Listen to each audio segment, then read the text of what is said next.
Bom dia, tudo bem? A mensagem que Deus colocou para mim hoje, ela diz assim: toda vez que Deus estiver perto, você não vai se sentir desanimado e nem sozinho.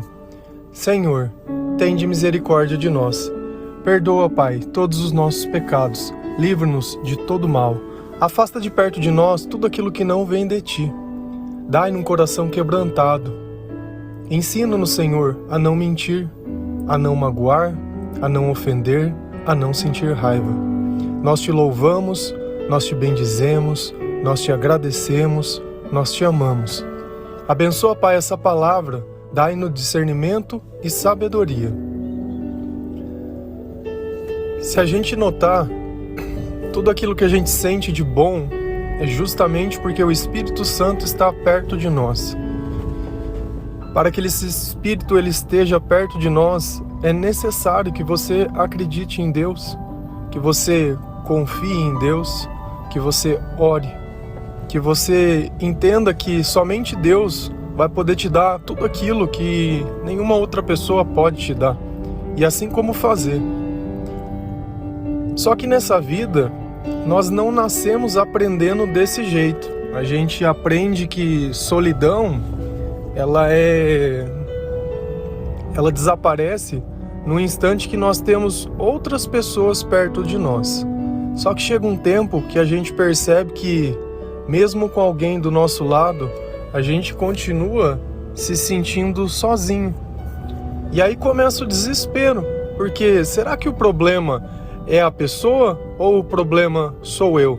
Será que se eu trocasse aquela pessoa, esse sentimento de solidão ele iria passar? De repente a gente confunde uma coisa que chama interesse. Talvez novas pessoas despertem novos interesses. Enquanto esse interesse existir, talvez você não perceba a solidão, mas ela continua lá. É a mesma coisa se você ficar sentado em algum lugar durante 1 hora, sem ter um livro para ler, sem ter nada para se distrair. Aquele tempo não vai demorar muito para passar, você vai ficar inquieto, você vai ficar irritado, você vai ficar procurando, você não fica em paz simplesmente. Mas se eu te der um celular na mão, alguma coisa, um filme para você ver, uma música, alguma coisa para você se distrair, aquela hora passa. A hora, ela é a mesma. O que mudou? O que você estava fazendo? Você deixou de perceber. Exatamente isso. E assim também acontece com a solidão. Existem momentos que, ainda que a gente não esteja com Deus, nós criamos distrações para não perceber. E o desânimo também é a mesma coisa. Assim como todo sentimento negativo. Toda vez que Deus estiver longe, vai ter um conjunto de sentimentos ruins fazendo parte daquilo. Não adianta. Se você estiver se sentindo bem, Deus está perto. Se você estiver se sentindo mal, Deus está longe. Agora tem algo que é muito curioso. Vamos imaginar que, não sei, vou usar um exemplo. Você tem um relacionamento, esse relacionamento acabou, te destruiu, você ficou no chão, certo? E aí você começou a buscar mais Deus, começou a entender que Deus deveria ter o primeiro lugar da tua vida, começou a organizar as tuas coisas, começou a valorizar a tua família, começou a valorizar o teu emprego, o teu trabalho, começou a ter discernimento, e você percebe que aqueles dias e aquele fardo pesado do dia a dia, eles já não estavam mais tão pesados do jeito que estava antes. E aí o que acontece? O que acontece é que o mal ele é astuto. Da mesma forma que o mal começou a perder você, porque antes você era uma adoradora, não de Deus, mas você não ligava muito para Ele, vivia como a maior parte das pessoas fazem, né? Com momentos de felicidade e tristeza.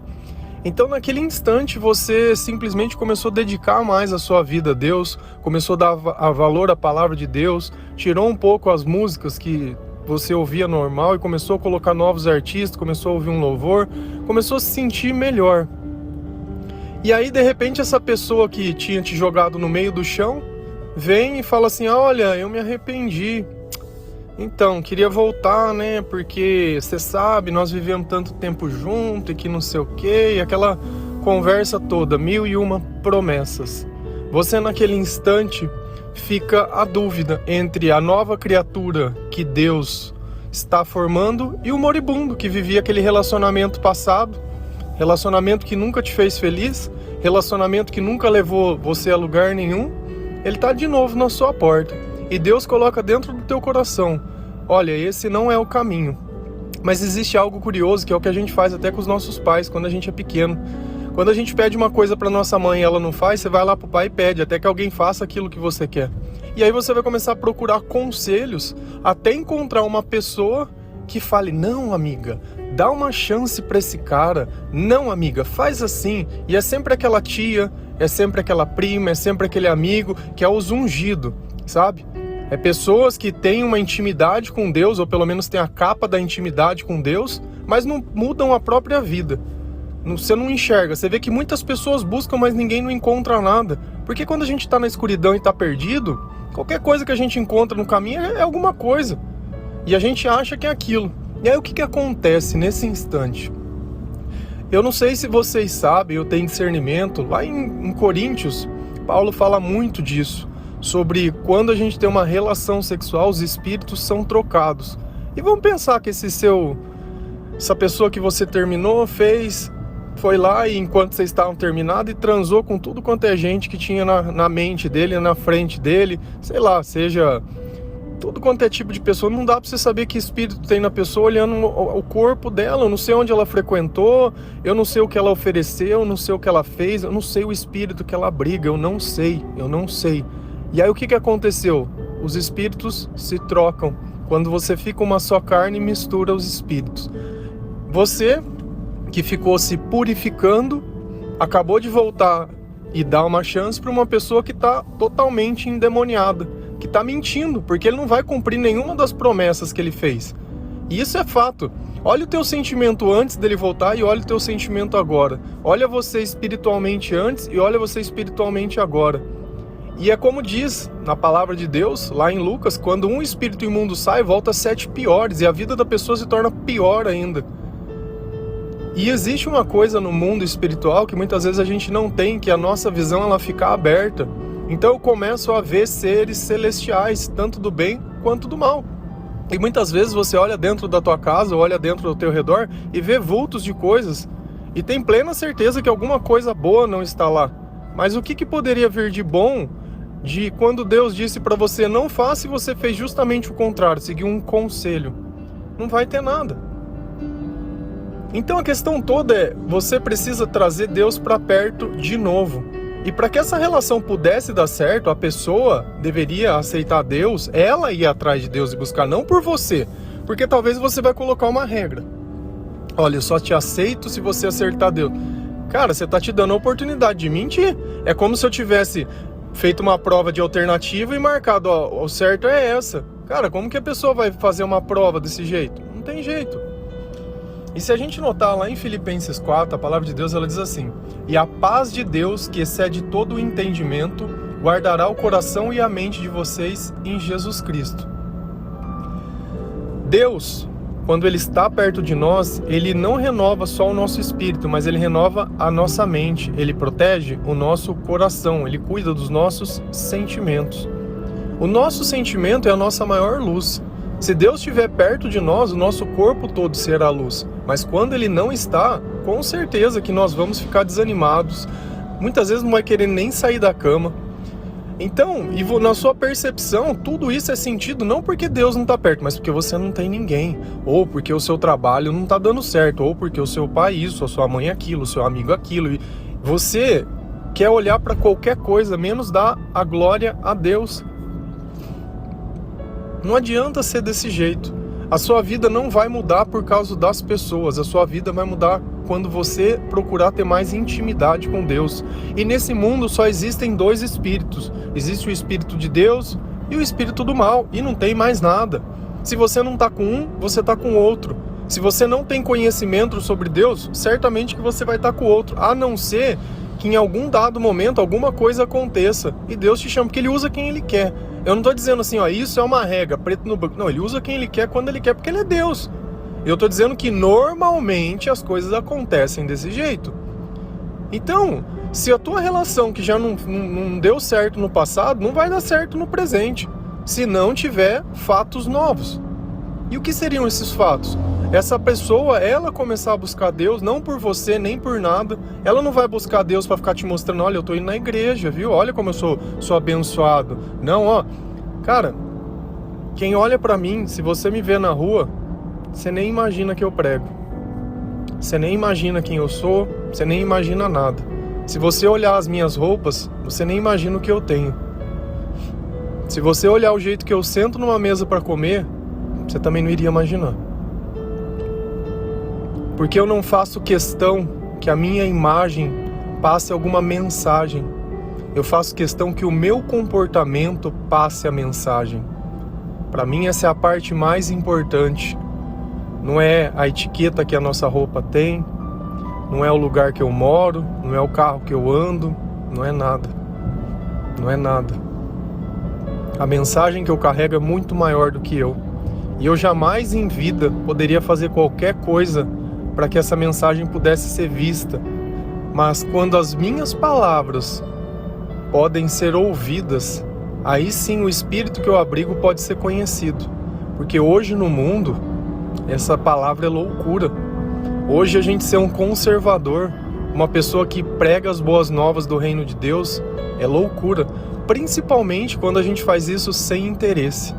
Mas eu sei o quanto é ruim se sentir sozinho, o quanto é ruim se sentir triste.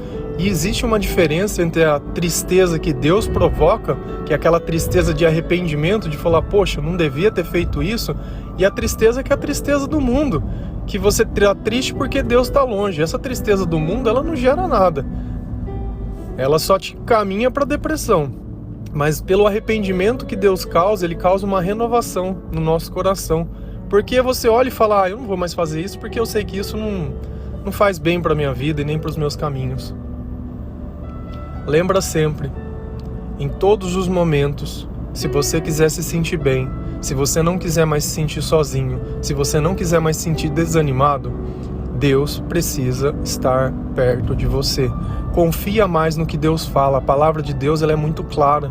Não quer dizer que nós vamos ser perfeitos, mas também não queira ser o juiz de querer determinar que se não for assim, Deus não vai te amar. Se não for assado, dá tempo ao tempo. Tudo tem teu tempo. Cada coisa tem um momento. Cada coisa tem um fato. Insistir nos mesmos erros não vão trazer novos acertos. Erros são erros. E se tudo que está acontecendo na tua vida não for motivo suficiente para você simplesmente abandonar essa vida e voltar para Deus, eu não sei mais o que é. Eu não sei mais o que você espera, sabe? Aí você quer se enganar porque você quer se enganar. Ah, mas eu preciso disso para isso. Ah, mas... Cara, Deus vai prover. O que Deus não provê é essa vida de pecado, essa vida de miséria, essa vida de desgraça. Isso Deus não provê. Isso não. Agora, se você consegue ficar em paz, sem que você queira conduzir ou não, é Deus dentro de você. Não tem outro jeito da gente sentir paz. Sempre falo, sempre vou falar, olha os teus sentimentos. Aonde está o teu coração, lá também está o teu tesouro. E tem um versículo que eu acredito que ele sempre faz parte das minhas orações pessoais e é muito importante porque ele mostra confiança em Deus e mostra que quando Deus está conosco, nenhum mal nos atinge. É o Salmos 23, versículo 4, que ele diz assim: mesmo quando eu andar por um vale de trevas e morte, não temerei perigo algum, pois tu estás comigo, a tua vara e o teu cajado me protegem. E não importa onde você esteja, Deus ele vai te proteger. Por quê? Porque Deus está contigo. Por quê? Porque você levou ele junto com você ao vale. Muitas vezes Deus ele não vai nos livrar da tribulação, mas ele vai estar conosco nesse lugar. E não importa onde ele esteja. Se você estivesse no vale das sombras da morte, sozinho, qual seria o seu sentimento? Agora se eu te falasse, olha, nós vamos entrar no vale das sombras da morte, mas Jesus vai estar contigo. Você fala, vambora, vambora, vambora. E essa é a diferença de você estar com Deus em algum lugar e de você estar consigo mesmo. Sempre com Deus é melhor, sempre. Então, aquela velha vida, ela precisa ficar no passado. Essa nova vida, ela precisa ser cuidada, ela precisa ser construída, ela precisa ser vivida diariamente. Eu sei que muitas vezes a gente viveu uma vida inteira de um jeito e a gente olha agora e é difícil mudar, mas é melhor mudar daqui para frente do que viver uma vida inteira na mentira e no engano. A gente vai se salvar, nem que seja no último momento, como foi a história daquele ladrão que estava sendo crucificado ao lado de Jesus. Enquanto um tirava sarro dele, o outro sabia reconhecer que ele não tinha feito nada e que existia salvação. E a gente não precisa nem falar quem foi para o paraíso junto, né? Bom, eu desejo que tudo de mal que tenha na tua vida, em nome de Jesus, ele seja expulso, seja levado para bem longe da vida de qualquer pessoa. Oro para que Deus ele toque o seu coração, para que ele te dê força, coragem e sabedoria, e para que em qualquer momento de dúvida venha a certeza daquilo que a palavra diz, venha a certeza que o Espírito Santo dá, que ao invés do medo você sinta coragem, que ao invés da tristeza você sinta alegria, que ao invés da ansiedade você possa sentir paz, que você encontre o seu propósito em Deus e que ainda que tudo mude, se Deus estiver junto, tudo vai ficar muito bem. Amém? Bom dia.